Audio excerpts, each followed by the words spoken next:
Hi, group number twos. Welcome to this week's reading. This week we are doing a conversation about effective communication. So this is the card that pulled you in.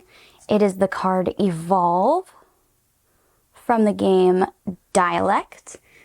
Evolve, action. As pressure builds, we change in ways big and small. As we change, so does our language. The tides of change pull on us. So yeah, it seems like my group number twos, you guys are going through some big change. And when we are going through big change, effective communication is very important to those we love and those we cherish, and even those we don't. It's really important that we effectively communicate with these people.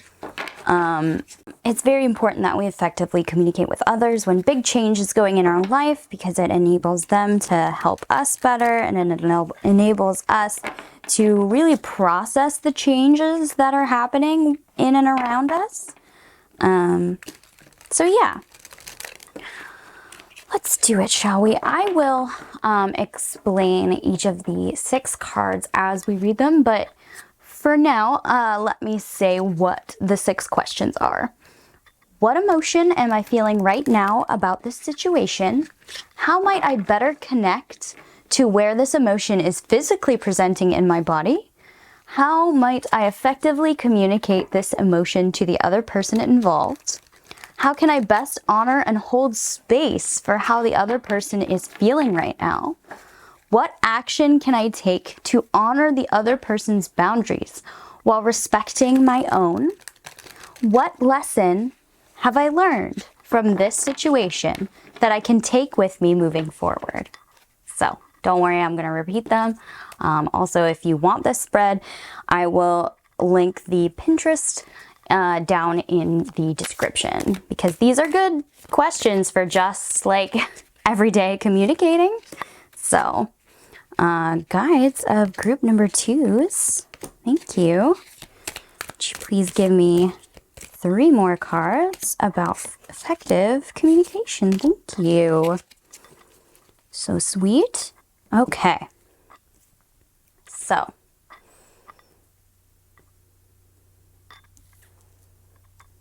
let's do it, shall we?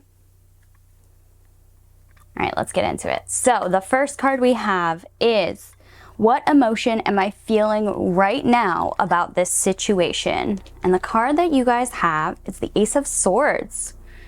Yeah. If we're talking about change in general, like, yeah, Ace of Swords makes a lot of sense. We are feeling totally new thoughts. We are experiencing totally new ways of thinking in this moment of change. So we might not quite know the emotion that we are feeling, because we are exploring such new avenues of thought and understanding that we might not know how we feel about it quite yet. But we do know that we are experiencing brand new thought, brand new ways of thinking, brand new understanding when it comes to ourselves and other people. So we are experiencing something new, something we may not have experienced before. This particularly, personally, like, reminds me of when I first began to explore my own mental health diagnoses. As I began to understand and research these diagnoses, I was completely blown away by, like, oh, that's why I do this thing. Or like, oh, this explains so much of why I think this way, why I behave this way in this situation, all that stuff. Like, this is brand new ways of thinking that really open your mind and make you go, oh, okay. So maybe a feeling of surprise or confusion or validation Those kinds of feelings where new thought enters our life and it changes our perspective. So this next question is, how might I better connect to where this emotion is physically presenting in my body? And the card you guys have is the Page of Cups. Aw. I love this because the Page of Cups is the page of romance. This is puppy dog love. This is inner childlike love. This is taking care of ourselves. This is indulging maybe in childish, what the world deems as childish things that make us happy.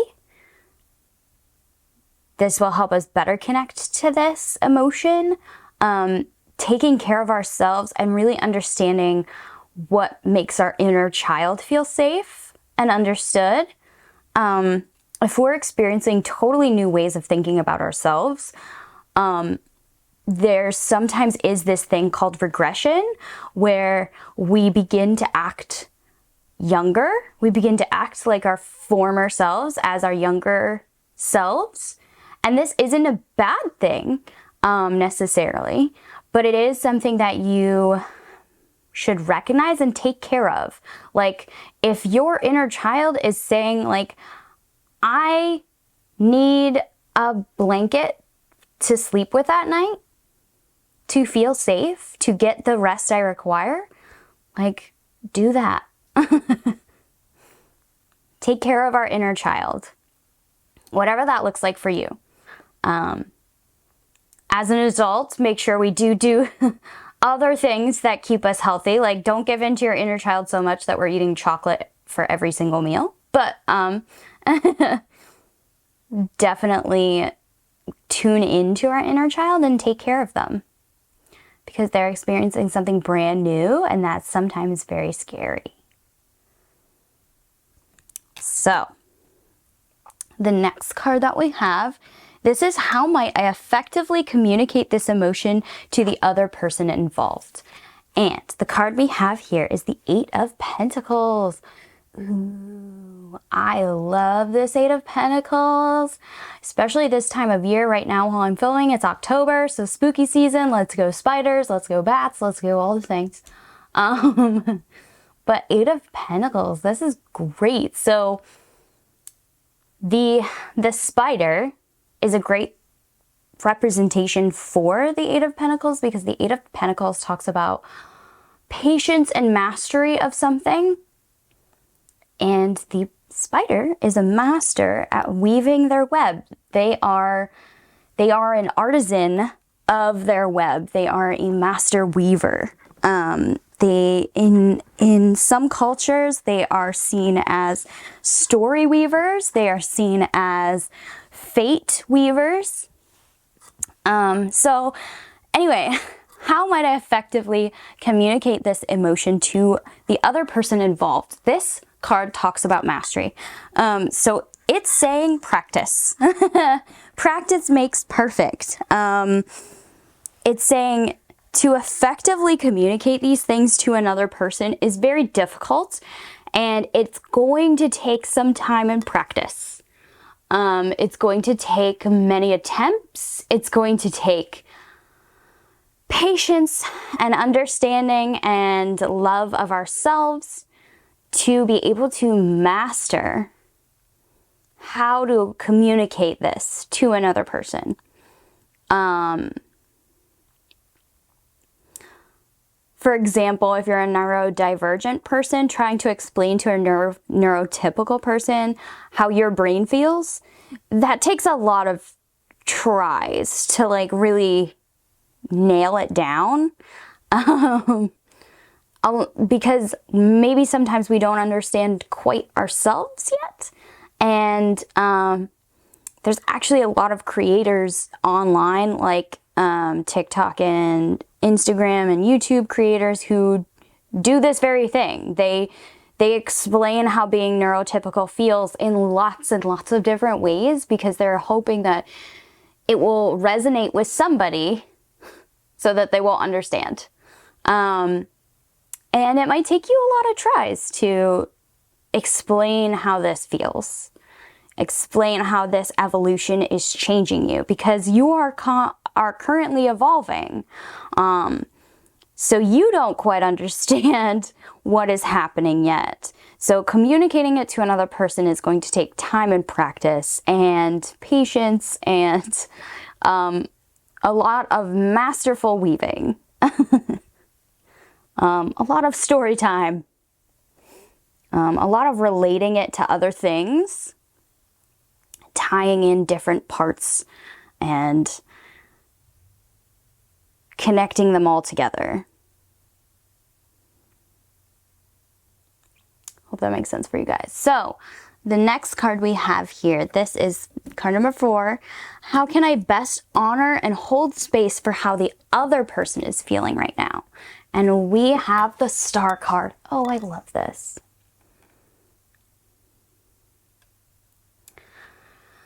So the Star card talks about being a star, being important, feeling important, being your own guiding light, that kind of stuff.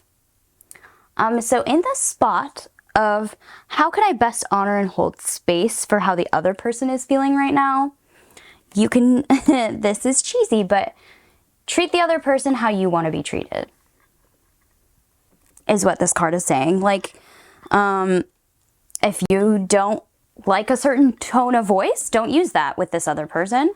If you feel talked down to when somebody does something in particular, don't do that thing.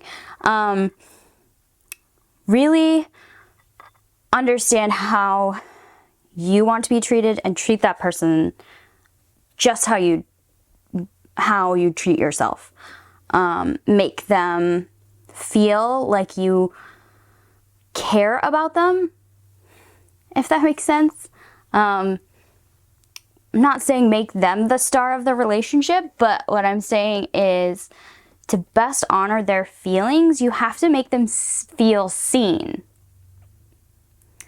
Stars are meant to be gazed at. You have to make them feel seen in this conversation. Yes, this conversation is about our evolution, your change of mind, your change in pace, your change in mindset, in emotion, all that stuff. But even in the midst of this conversation about you, we have to make the other person feel seen, or it's not a conversation. So if you're having a conversation with somebody, it has to actually be a conversation. You have to make them feel seen and heard and understood.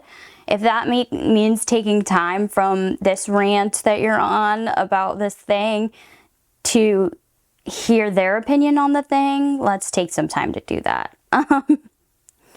And we need to really listen to another person, not just wait for them to stop talking. Sometimes that's hard if you're a neurotypical person, because our brains are very one-track minded. But the goal of this conversation is to acknowledge both of our mutual feelings about this evolution, about this change, about what needs to happen because of this change, about the boundaries we need to put in place because of this change, or the way we move forward with this change, what this change means for us in our relationship, and that kind of stuff. So we do need to make the other person feel seen and heard. That's it. So, card number 5, what action can I take to honor the other person's boundaries while respecting my own? And we have the 10 of Wands. The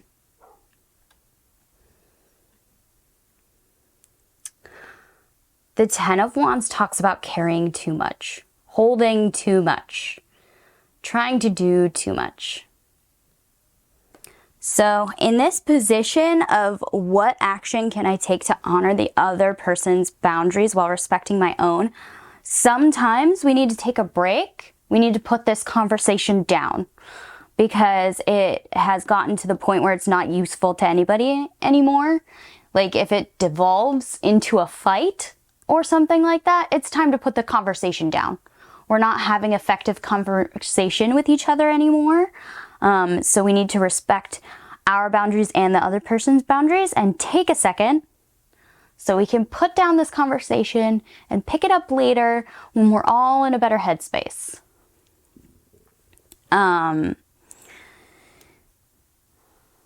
This being able to put down a conversation when it has become an unhelpful conversation and pick it up later, this really enables us to clear our minds, to clear our emotions, to push the reset button and try again. And to not hold like grudges or go into places where we're saying things we regret or things we don't even mean just because we're trying to win the argument, right?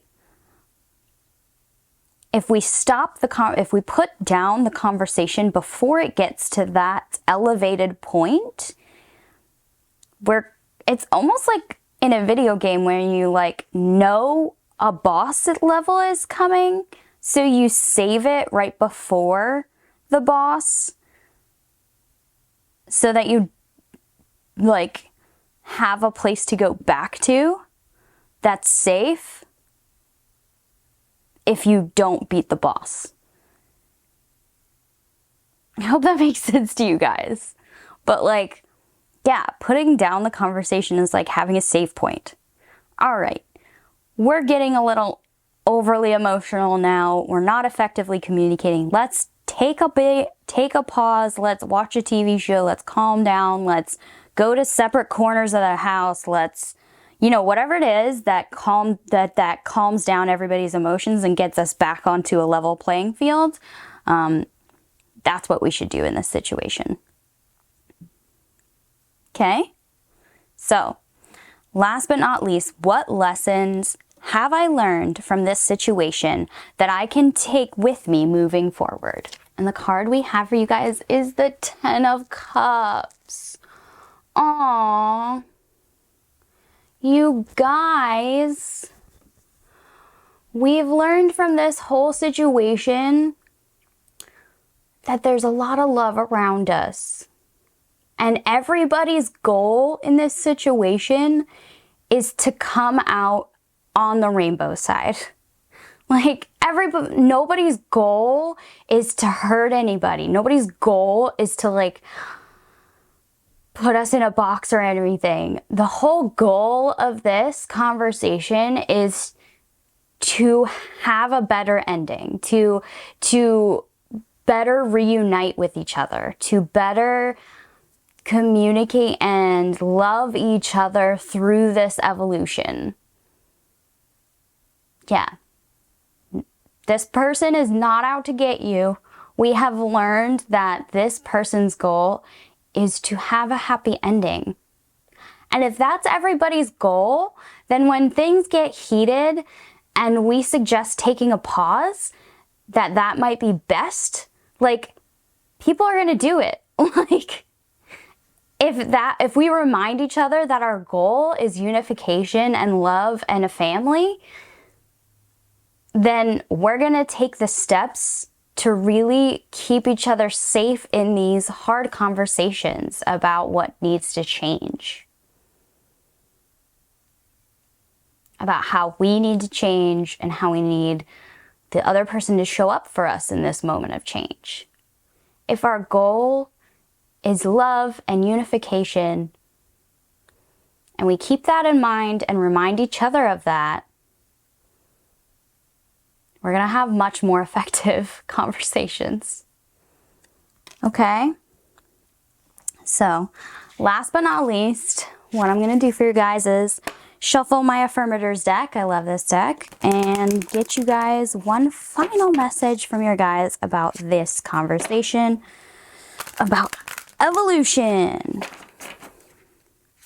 So, guides of group number 2, would you please give me 1 or 2 cards about this conversation and any advice that you have to effectively communicate with their loved one.